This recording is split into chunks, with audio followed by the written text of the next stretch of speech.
Self-governing national communities in Slovenia. In Slovenia, two communities enjoy fully fledged minority protection, the Hungarians and the Italians. Being considered autochthonous in Slovenia, Hungarians and Italians enjoy a wide range of minority rights covering education, language use, media, political representation, and cross-border cooperation. Interestingly, this is not dependent upon demographic thresholds, but, with a few exceptions, it is reserved for the members of the minorities living in the areas of traditional settlement. In these so-called ethnically mixed areas, Hungarians and Italians have established self-governing national communities, which include some features of minority non-territorial autonomy. The Italian self-governing national communities exist in the municipalities of Koper, Piran, Izola, and Ankaran, whereas the Hungarian ones are in the municipalities of Lendava, Dobrovnik, Hodoš, Moravske Toplice, and Šalovci. Their jurisdiction, however, does not stretch to the whole municipality, but only to those municipal areas which are defined as ethnically mixed. In addition, the Hungarian and Italian communities form regional self-governing national communities. For the Hungarians, this is the Pomurje self-governing national community, whereas the Italians have the coastal self-governing national community. Members of the local self-governing councils are elected through a direct popular vote, while those in the regional entities are delegated by local self-governing national communities. In this two-tier structure, the local self-governing bodies are minority agents at the local level and interact with the municipal authorities, whereas the regional self-governing bodies represent minority interests at state level.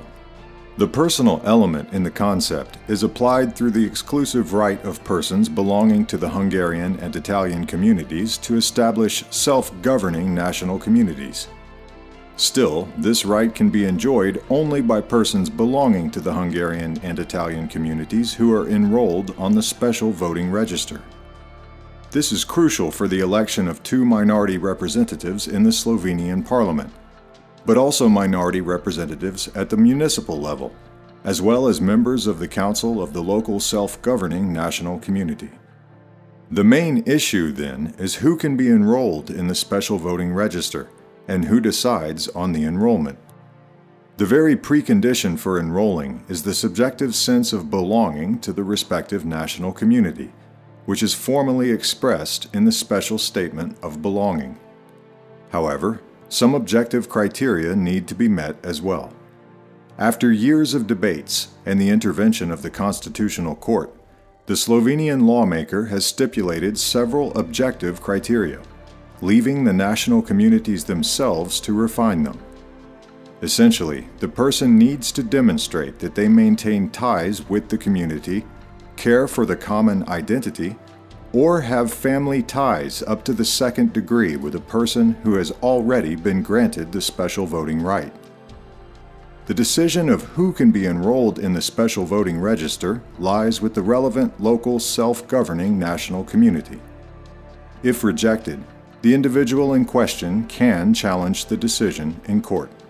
The purpose of the self-governing national communities is threefold: to implement special minority rights, to promote minority needs and interests, and to organize minorities' participation in public affairs. To this end, they establish organizations and public institutions, participate in the planning and organizing of minority education, engage in cross-border cooperation, and perform tasks delegated by the state. Most of the competences of the self-governing minority bodies, both on local and regional levels, fall under the category of shared rule. That is, they participate in managing institutions, schools for instance, or in decision-making by providing consent or opinion, while no state powers, for example in education or culture, are entirely delegated to these bodies. Therefore, the quality of their participatory rights is of crucial importance. The self-governing minority entities have the right to submit community-related proposals, initiatives, and opinions to municipal and state bodies. Municipal authorities are then obliged by law to deal with such initiatives and adopt a position towards them, while the state authorities are obliged to take on board their opinion when dealing with matters related to the status of persons belonging to the communities. Furthermore, minority representatives in the local parliament are obliged to acquire the consent of the local self-governing national community prior to making decisions on issues pertinent to the community. On paper, the powers of co-decision and channels for participation that are provided for the self-governing national communities under Slovenian law are indeed remarkable. No decision applicable to national minorities can be adopted without at least the indirect involvement of the corresponding self-governing national community. However, in real life, the situation is less ideal. While their formal presence in decision-making has been secured, it remains unclear whether they can always voice minority concerns, and to what extent they are able to influence the decisions that are taken. This suggests that more effort is needed, both from the authorities and the minority communities themselves, to enable the self-governing national communities to become fully fledged minority agents, and thus achieve the position that the law envisages for them. To learn more about minority protection and cultural diversity management, visit our website at entan.org.